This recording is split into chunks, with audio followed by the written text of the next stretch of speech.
예, 저희가 준비한 4위와 5위인데요.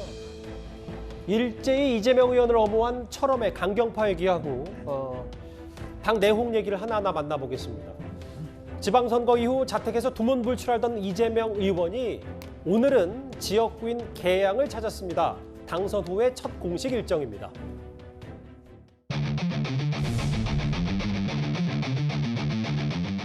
많이 부족했습니다. 국민들의 이 따가운 질책과 엄중한 경고를 낮은 자세로 겸허하게 잘 받들도록 하겠습니다. 전당대회 나오시나요? 예, 충성. 고맙습니다.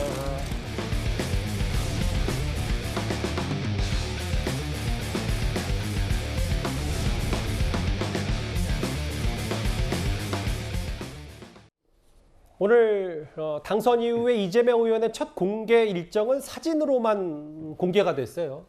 인천 계양에 있는 3.1 만세운동 기념탑을 참배했는데 향후 의정활동 어떻게 할 거냐, 보좌진 인선 현황은 어떻게 됐냐, 취재진 질문에 아무런 이재명 의원이 대답을 하지 않았습니다. 이현정 의원님. 네. 뭐 본인 스스로도 여러 부담을 좀 느끼는 것 같아요. 뭐 부담은 당연히 느끼겠죠. 특히 총괄선대위원장을 맡았지 않습니까? 그렇다면 이번 선거에 대한 어떤 식이든지 책임과 또 행보가 뒤따라야 되겠는데 뭐 구체적으로 아직 어떤 부분에 대한 이야기가 전혀 없습니다. 이런 부분에 지난번 선거 끝나자마자 의원들하고 연석회의가 열렸는데 거기도 참석을 하지 않았습니다. 저는 지금 현재 이재명 의원의 저런 침묵 자체가 보면 결국 지금 이재명 의원과 친한 분들은 다 주장을 하고 있어요. 이번 선거에 책임이 없다. 이재명 의원. 당이 전체가 다 책임이다. 구체적인 어떤 특정인에게 책임을 돌릴 수 없다. 방어막을 치고 있는 거죠. 그러니까 즉 본인이 나서지 않으면서 결국 주변에 있는 의원들이 합리화를 시켜주고 있는 거 아니겠습니까? 왜냐? 결국은 이제 마지막 어떤 면에서 보면 장수가 앞에 있는 이 병사들이 싸우고 난 다음에 마지막에 등장하는 뭐 저는 그런 어떤 그림을 그리고 있는 게 아닌가 싶습니다. 즉 현재 쏟아지고 있는 여러 가지 비판들을 한편에 보면 자기의 측근 의원들이 다 막아내면서 결국 이것이 시들해졌을 때 나오면서 본인의 앞으로의 정책 거취를 이야기하기 위한 것이 아닌가라는 생각이 드는데 예. 한편으로는 상당히 무책임하다는 생각이 듭니다. 본인이 책임 이야기를 했지만 어떤 책임을 져야 될지를 구체적으로 한 번도 이야기해 본 적이 있어요.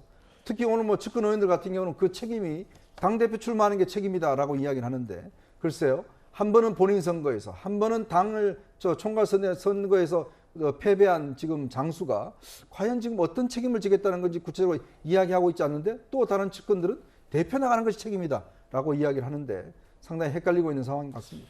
내일 국회에 등원을 합니다. 송영길 전 대표가 썼던 818호를 물려받은 이재명 의원인데요. 복경 대변인, 오늘 그 민주당 중앙당사 입구에도 이재명 의원을 지지하는 화환들도 좀 가득한데 글쎄요, 지금 당 사정과 맞물리면서 저기 보면 제가 모든 그 메시지들을 다 읽지는 않겠습니다만 지지자들도 뭔가 뭐 좀 많이 둘러 갈린 느낌도 좀 있고요. 어떻게 좀 받아들이십니까? 예, 그 당사에 와 있는 그 화환들은 어쨌거나 이재명 의원을 지지하고 축하하고 힘내라 하는 응원의 메시지가 대부분이고요. 이재명 의원이 현재 굉장히 어려운 상황에 처해 있는 것만은 객관적으로 사실인 것 같습니다. 예. 그런데 민주당 입장에서 볼 때는 지난 2012년 대선을 한번 돌아보면 박근혜 대통령과 문재인 대통령의 경쟁에서 박근혜 대통령이 3% 정도 차이로 이겼을 때 그때 마찬가지로 문재인 대통령께서 후보가 당권에 도전을 해야 된다라는 목소리가 지지자들 쪽에서 많이 나왔는데 예. 그때 그렇게 안 했거든요. 그리고 나서 이제 김한길 씨가 당대표가 되면서 당이 그 2년 후에 갈라지는 그래서 호남의 참패를 불러오는 2016년 총선 이런 결과들이 나왔었는데 이제 그런 것들을 돌이켜볼 때 자칫 지금 이재명 책임론을 불러 주장하는 분들께서는 책임 있는 사람들은 잠시 물러나야 되는 거 아니냐라는 의견에도 또 뭐 일리가 있습니다만 또 한편으로는 2012년을 이야기하면서 이러다가 또다시 당이 갈라지는 거 아니냐라는 우려의 목소리 또한 또 그 속에는 또 일리가 있기 때문에 현재로는 누구의 말이 옳다라기보단 이것이 모두가 대선 후유증을 극복하기 위한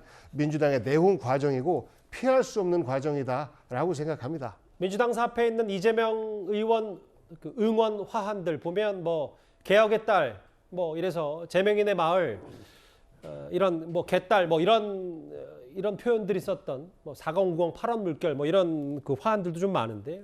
알겠습니다.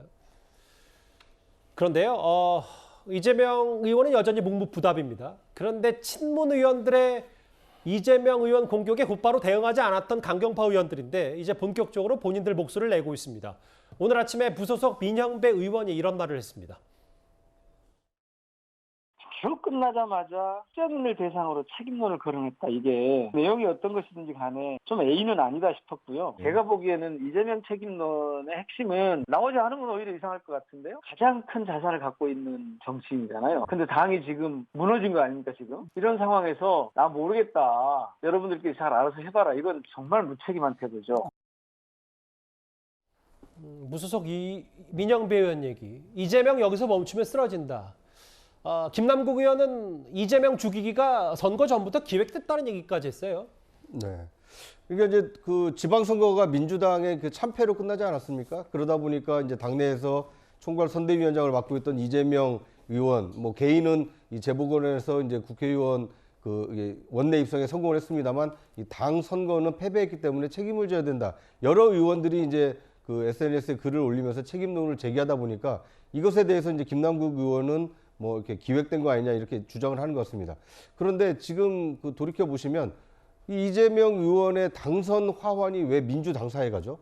지방선거 참패한 정당에 이것은 또 하나의 어떤 지지층들의 어떤 화환 정치 또는 이재명 그 의원을 이 차기 전당대회에서 당 대표로 내세우기 위한 또 다른 어떤 그 지지자들의 어떤 집단 뭐 이렇게 움직임으로 좀 볼 수가 있는데요. 이것은 당내 책임론을 좀 비켜나가기 위한 이재명 그 의원에 대한 지지자가 이렇게 많다라는 것을 민주당에 과시하기 위한 어떤 화환 정치의 또 다른 형태가 아닌가 하는 생각이 듭니다. 그럼 구정차장 개인적인 시각은 네. 선거 전부터 이재명 죽이기가 기획됐다는 김남국 의원의 주장은 글쎄요 좀 설득력이 떨어진다 이렇게 보시는 겁니까? 그러니까 저 기획보다는 오히려 저렇게 화환을 보내면서 이재명 의원의 책임론을 방어해주고 차기 전당대회에 내보내야 된다라는 어떤 이재명 살리기가 좀 기획된 거 아닌가. 저는 좀 오히려 그렇게 보는 것이 타당하지 않을까 하는 생각이 듭니다. 앞서 이재명 의원이 여기서 멈추면 쓰러진다고 말했던 인물이 바로 무소속의 민형배 의원입니다. 민 의원은 위장 탈당 비판에도 지방선거 때 민주당 후보들을 지원해 왔었는데요. 오늘 본인의 복당 의지도 내비쳤습니다. 위장 탈당, 위장 전입이라든지 위장 이혼이라든지 이런 게 사실로 확인돼도 처벌하기가 굉장히 어렵지 않겠습니까? 사후에 복당하는 것을 전제로 해서 위장 탈당하는 척하는 이런 행위는 애초에 무효다. 옆에 앉아있는 의원이 무소속으로 앉아있는데 위장 탈당이라고 하는 표현을 써요. 제가 뭘 위장 탈당을 했습니까? 탈당 안 해놓고 탈당했다 했습니까? 복당 약속 누가 했어요? 언제 복당 약속을 했단 말이에요? 봤어요? 확인했어요? 당에 복당할 계획이십니까? 복당해야죠. 그런데 아직 당에서 복당을 하라고 요청이 들어오지 않아서 기다리고 있는 중. 신청돼 있는 건 아니고요. 당에서 요청이 있으면 하겠다고. 왜냐하면 저희들이 1년이 지나야 복당을 할 수가 있거든요. 그러니까 특별한 조치가 좀 필요하죠. 검수한박이라고 하는 이 부분요. 이거를 강경파로 철업회를 주는 거고 거기다 검수한박을 뒤집어 씌우는 건 정말 옳지 않습니다. 당론이 아니었습니다. 당론. 저희 화면이 잘 설명했는데요. 복당하겠다는데요. 그러니까 일단은 그러니까 뭐 본인의 의지는 그런데 이제 당에서 받아줄지 안 받아줄지는 저는 모르겠는데요. 중요한 거는 그겁니다. 지금 민주당은 말로 서로 책임을 떠넘기고 누가 잘못했네 못했네 원인이 문재인 정부에 있네 이재명의 등판에 있네 이런 거를 얘기할 게 아니라 먼저 엄밀한 평가를 해야 돼요. 그거는 과학적인 여론조사 데이터 그런 것들이 있잖아요. 뭐 회귀 분석이라든지 이런 방법론을 통해서 정확하게 사람들이 왜 투표장에 안 나오고 왜 광주에서는 39.9%밖에 투표율이 안 되고 전체 50.8%밖에 투표율이 안 됐는지 왜 40대들은 이렇게 안 나왔는지 투표장 이런 것들을 엄밀하게 어떤 게 영향을 줬는지 그게 민형배 의원의 탈당이나 검수한박 법안이 준 건지 아니면은 이재명 고문이나 송영길 명분 없는 출마가 준 건지 아니면 그 전에 조국 사태가 준 건지 이런 것부터 평가를 해야 됩니다. 그 평가를 한 이후에 입당을 할지 말지를 해야 되는데 지금 모든 민주당 의원들은 서로 본인이 하고 싶은 얘기만 지금 하고 있어요. 순서가 완전히 바뀌었다. 그러니까 민주당이 지금 서로 이게 개파 다툼으로 가다 보니까 이게 굉장히 장기화될 수밖에 없고 지금 답이 없는 상황으로 가는 건데 이거는 민영배 의원이 지금 복당해야죠라는 거는 당이 받을지 안 받을지 모르겠지만은 전형적인 내로남불이죠. 예. 그러니까 김 대표님 말씀은 만약에 이번 지방선거 패배의 이 검수완박 혹은 민영배 의원의 복당, 위장 탈당 여부가 영향을 미쳤다면 복당도 민주당 입장에서는 이렇게 할 게 아니다. 신중히 해야 된다. 뭐 이 말씀이신 거죠? 그거는 당이 판단의 문제인데 최소한 아무런 평가도 하지 않고 이거 덥석 뭐 복당 신청했는가 받는다? 이거는 당이 망하는 길로 가는 거죠. 그러니까 최소한 평가를 하고 어찌됐든 받아야 될 명분이 있으면 받는 거고 아니면 아닌데 그런 판단의 근거가 있어야 됩니다. 민주당의 제일 중요한 건 지금 평가를 해야 되는 거예요. 예. 이재명 의원 엄호에 일단 김남국 의원이나 민정배 의원 등 강경파가 주말 사이부터 다시 목소리를 키우고 있는데요.